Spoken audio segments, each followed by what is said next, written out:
Alright guys, welcome back to another Hoppy Hippie video. We're going to do a taste of a Cooper's Stout that we brewed on 17th of December 2019.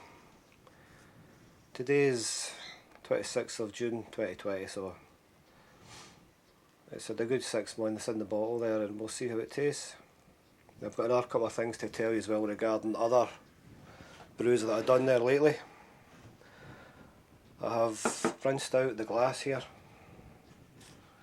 I find if you pour beer in a dry glass it foams up more, so I would always wet it, rinse it out so it's got a layer of water on it. Still don't go daft pouring it in right enough. So I did keg this way back then, but I think this is only, but I've got a 2 litre bottle of it there, and that's all I'd left over, so I've not tried it in a bottle, just in the keg, and I find it's better in a bottle the longer it lies in it. The longer that it stays in a bottle, the better. Okay, well, it's not too bad at all. It's got nice carbonation, you hear it? Not too bad. Oh, smells nice. Oh, it does smell nice. So let's see what was in this. So as I said, it's a Cooper Stout. Brewing date was the 17th of December 2019. 23 litres, and it was with all good water from the water distiller. All distilled water. Original gravity was 1.042, which is just the usual, with 1 kilogram of sugar in it, just 1 bag of sugar. And it had 1 bag of extra dark spray malt in it too, so that was the only extra that we put in it. Setting temperature was 21 degrees Celsius. Final gravity was 1.002, so it's not too bad. What's expected. That's attenuation of 95%. Alcohol by volume. I was tasting this one earlier, that's just 9.7%, we'll get into that later. 5.25%. So just nice for a session ale. And in it was 100 grams of Cascade dried pellets throughout the whole fermentation. Put it in at the time of putting the yeast in, squeezed it out at the time of bottling, kegging, and 134 calories per pint apparently. As you can tell, this lockdown's not been kind to me. So let's get a taste of this stuff in the bottle. It's got a reasonable carbonation there, not too bad.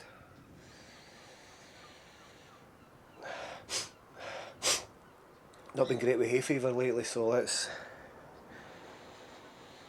smells nice. There is a hoppy aroma there, usually stronger than that with the 100 grams of Cascade. Here goes.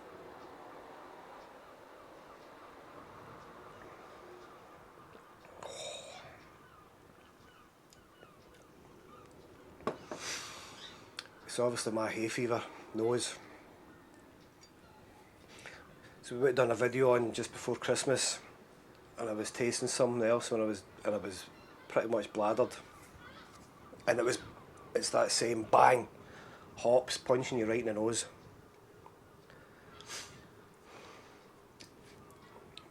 Pretty dry feel around the mouth.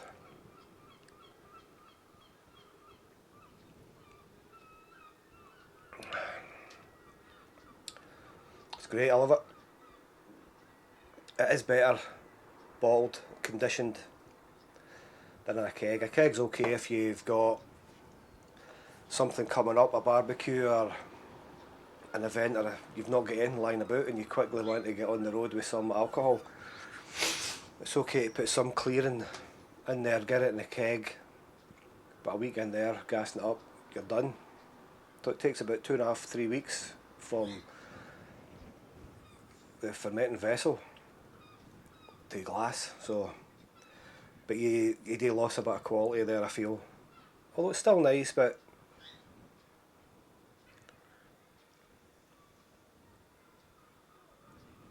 since you've got the kegerator now and stuff, let's see how the yeast stuck to the bottom of there. Pretty much stuck to the bottom completely. Been in it that long. You do get lazy with the kegerator, you just want to use it all the time and you miss bottling stuff. So anyway, I'll take another sip of this and I've got a couple other things to let you know.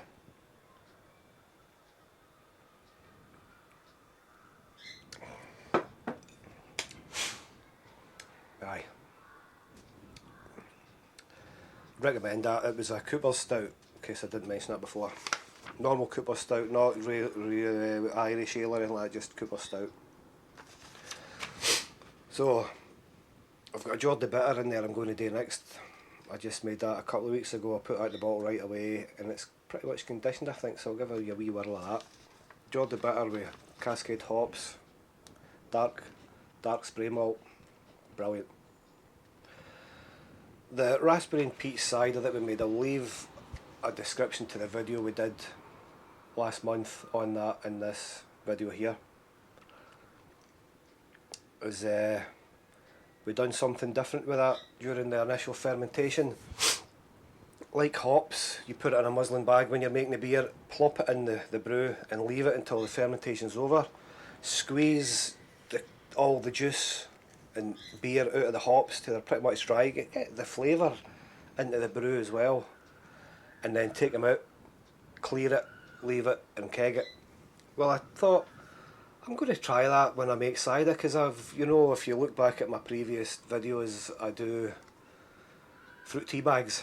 Don't know if I've got any at hand here.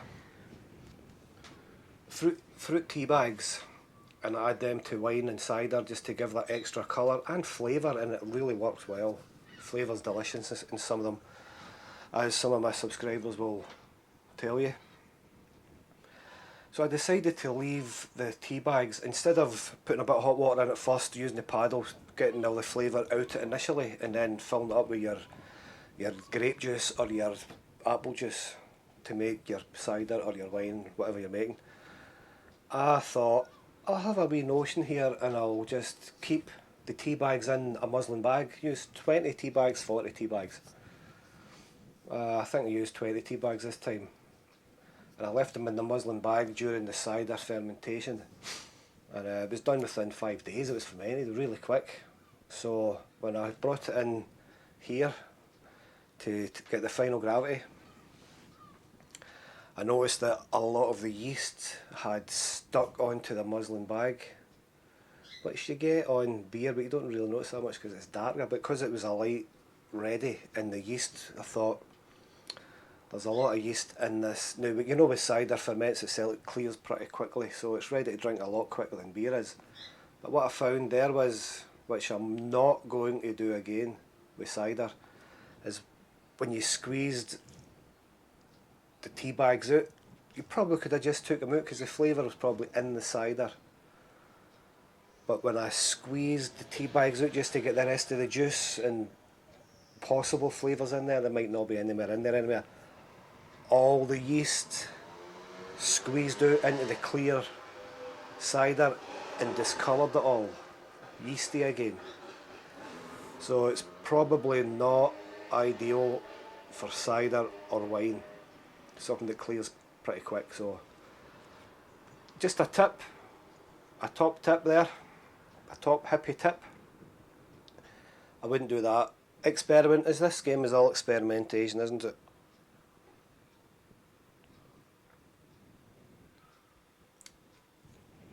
It's not as carved as I would. It's not bad, but it's not as carved as. Don't know if you can catch any of that. Nah, it's just focusing on my big mush.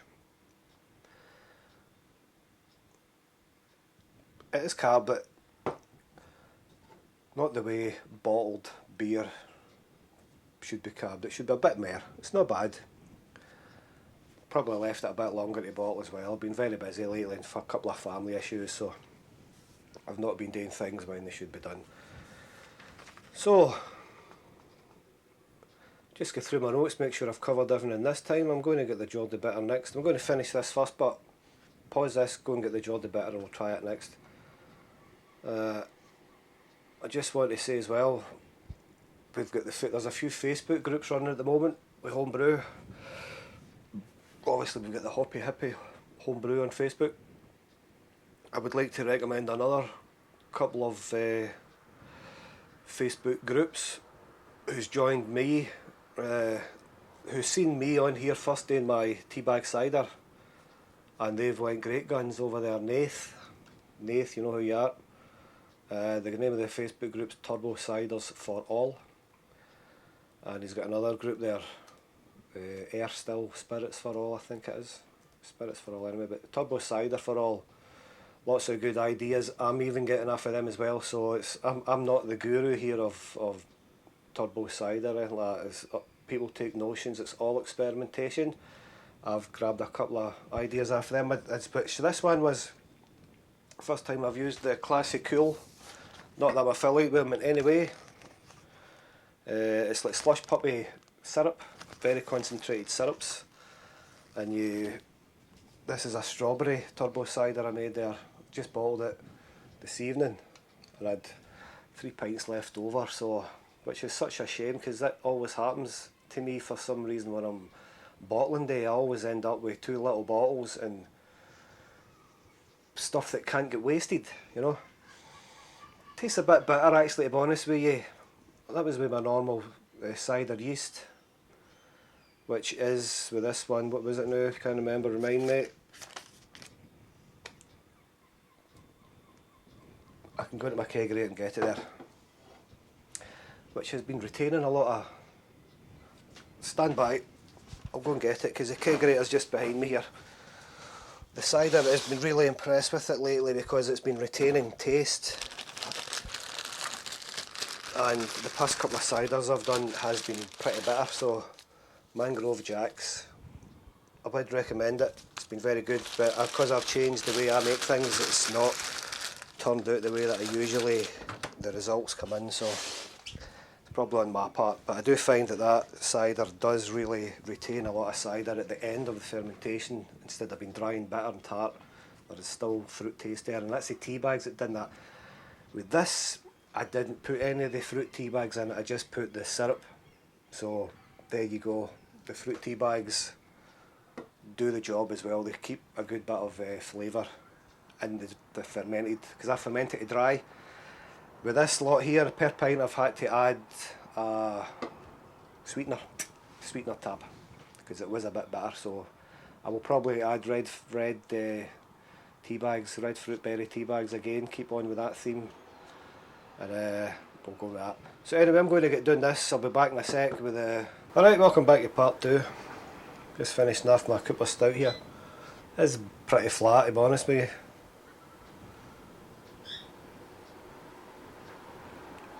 I did miss a bottle it just that bit too late when the yeast had kinda perished. But pleasant taste nonetheless.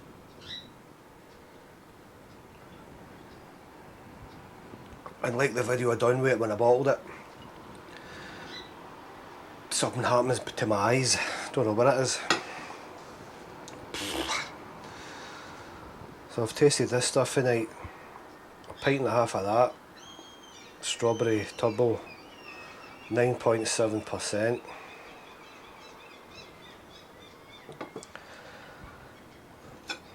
Pint of that, 5.25, quite reasonable. And this stuff, which is still in the kegerator, so let's just get the details off of that.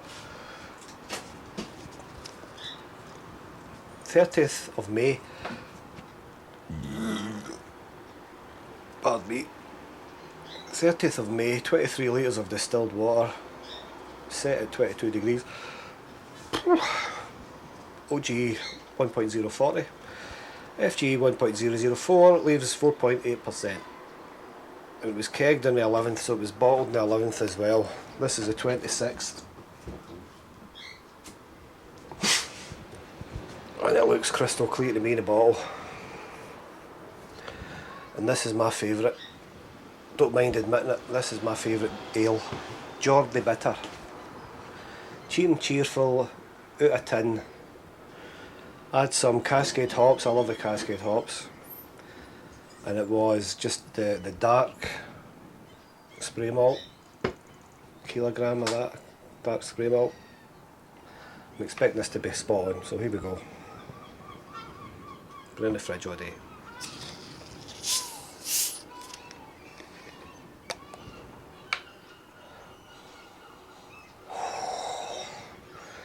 I normally just make this with 50 grams of Cascade, but I just went, I'm not making another beer for a while here, just put the 100 grams in it, and whoa, it's hoppy.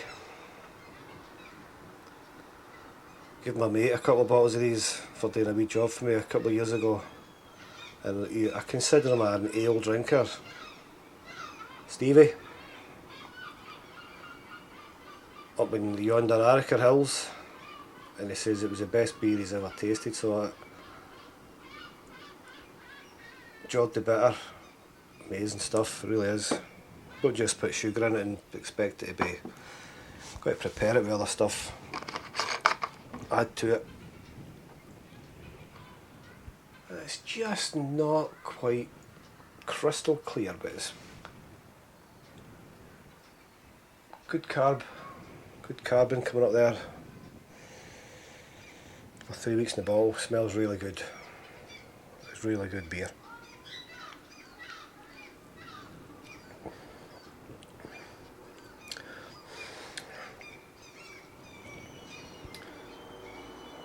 And that's why it's my favourite beer, it's delicious.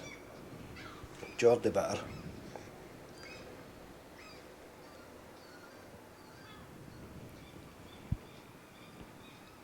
And it is carved. Not that I'm affiliated to any brand and whatever in homebrew whatsoever. I think the Wayne's got the wrong person. This Mr. Grumpy, I think Hermes delivered to the wrong house, as they're usually famed for doing, so it's not really me. I'm quite a happy hippie. But there you go, aye, look at the gas in that, man, brilliant.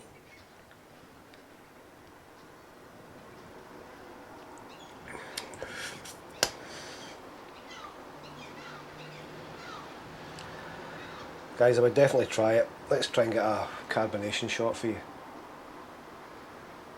Alright, I think you can make that out, the wide angle lens.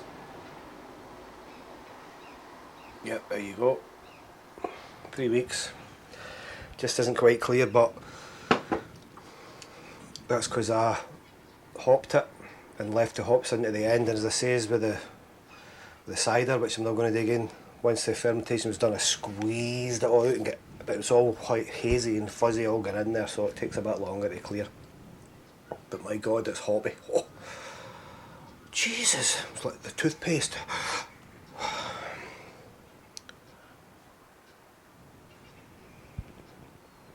I'm going to enjoy that. Not going to dwell on the video that long, just a couple of tasters, a couple of wee hints with the tea bags. Don't do it. I would try it if you want, you'll experience the same I did, or unless you just take the tea bags right out it and take them out. I like to squeeze the remnants of the hops out especially, so I've just probably got that habit with the tea bags. I should have just took them out and full liquid, but you know, they've got about a pint of liquid in them. Got to squeeze it out. Just takes a bit longer to clear. But anyway guys, this is about the Facebook groups earlier.